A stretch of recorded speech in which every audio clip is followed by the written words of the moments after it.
Mettiamo tutto in scena. Diamo le pronte in sartoria, per favore. 1, 2, 3, 4, 5, 6, poi ti muovi. Vai.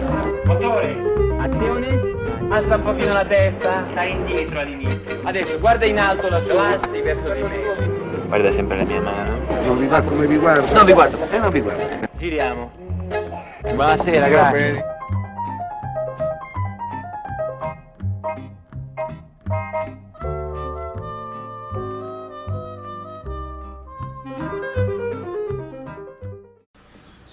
Buongiorno a tutti, sono Barbara Giordani, casting director. Ho aderito con grande gioia all'iniziativa di Fare Cinema edizione 2020 in questa forma totalmente innovativa, ovvero preparando un piccolo self-tape, una piccola intervista da casa, in quanto come tutti sono in autoisolamento da circa 2 mesi. Allora, la figura del casting director la possiamo riassumere in pochissime parole. Il casting director è l'esperto degli attori. Ma cosa c'è dentro un film? Il film è un punto di arrivo, è l'insieme di una molteplicità di gesti creativi che si devono accordare tra loro come in una sinfonia. E il lavoro del casting director è appunto uno di questi gesti creativi.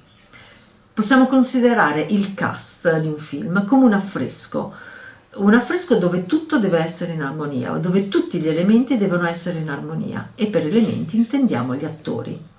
Quindi il casting director è colui, è la figura professionale che si deve preoccupare e occupare affinché questi elementi, ovvero gli attori, siano in armonia tra di loro al fine di formare questo affresco finale. Ma come si diventa casting director?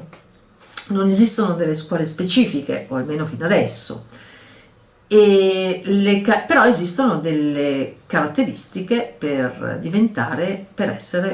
intraprendere questa carriera, per intraprendere questo bellissimo mestiere.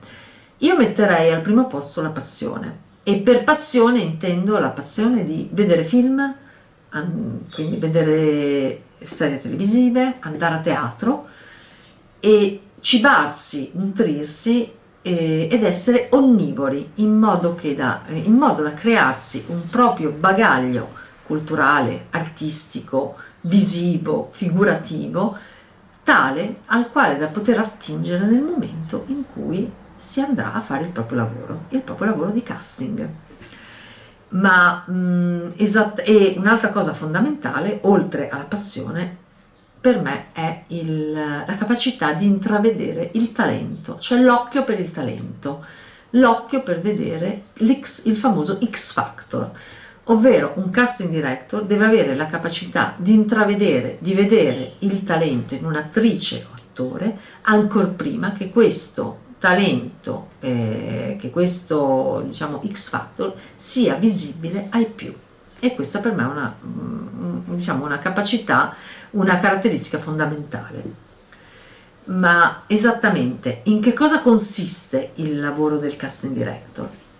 Allora, il casting director diciamo che è una figura che inizia per prima, nella preparazione di un film, è una delle figure che inizia per prima.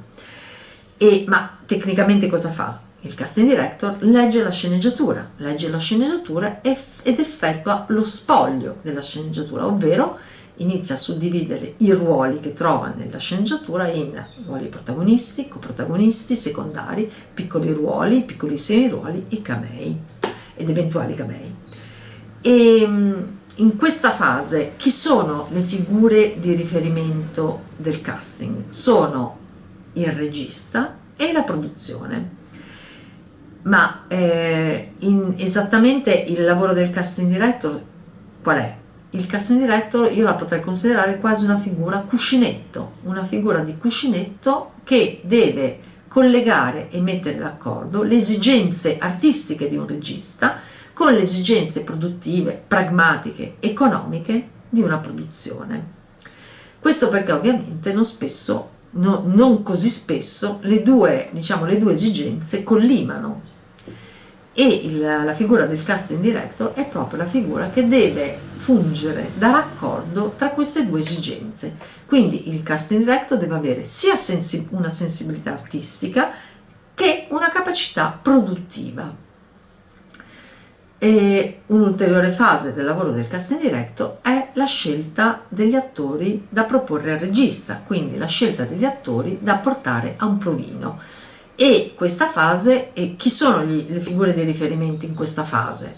Sono le agenzie di rappresentanza attori. E qui vorrei fare un importantissimo distinguo, ovvero da una parte il casting director e dall'altra le agenzie di rappresentanza attori. Queste due figure professionali lavorano insieme, ma non sono assolutamente assimilabili, cioè sono due figure, sono due figure diverse, ovvero il casting director non può assolutamente in nessun modo rappresentare attori.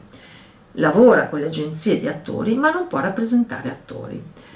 E dopo questa fase, quindi, il casting director sceglie degli attori da portare alla fase dei provini e da presentare poi al regista, al produttore ed eventualmente alla rete che ha commissionato il prodotto finito, il prodotto finale. In questa fase è richiesta un'altra caratteristica, un'altra, diciamo, capacità al casting director, ovvero è richiesta una sensibilità, in quanto il momento del provino è un momento molto delicato, in quanto il provino di per sé è una situazione di finzione, è una situazione dove l'attore si trova a interpretare un ruolo, a interpretare una scena senza avere a sua disposizione una situazione di scenografica, ma semplicemente si trova di fronte a una telecamera.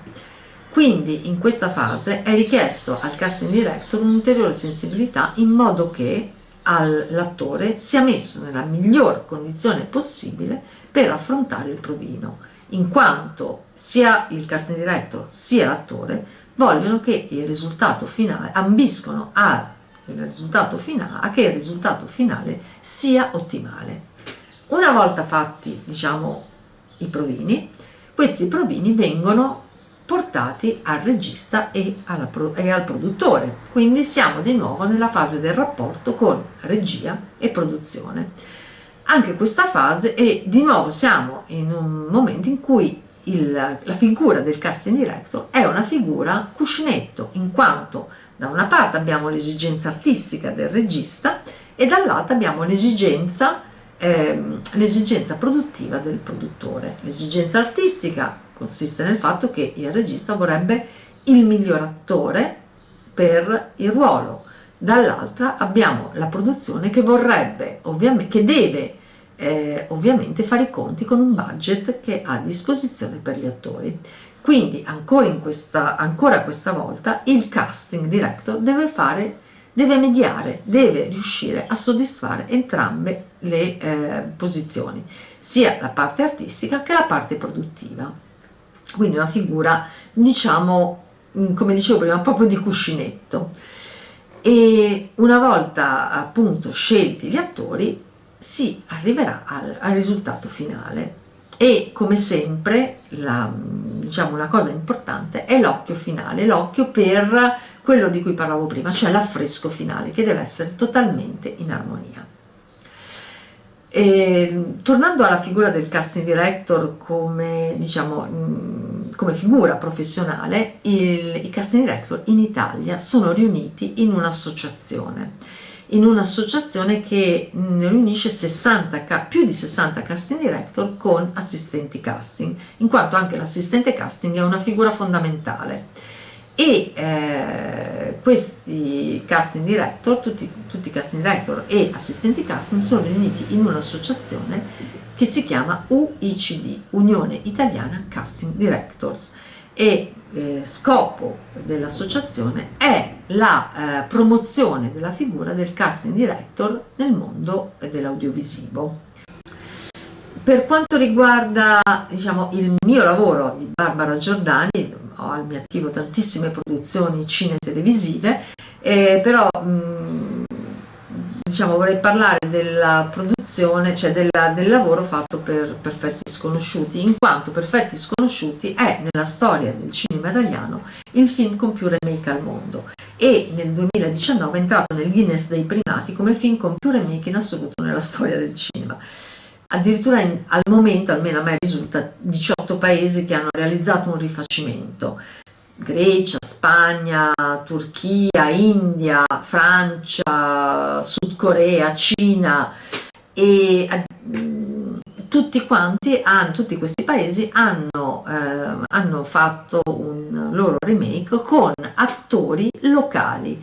Quindi molto interessante, diciamo, a mio avviso, sarebbe confrontare il lavoro fatto in Italia da me con il lavoro fatto nei rispettivi paesi con gli attori locali. Detto questo, vi saluto e vi ringrazio dell'attenzione e confidando al più presto di poter riprendere il nostro bellissimo mestiere, tutte le nostre attività produttive.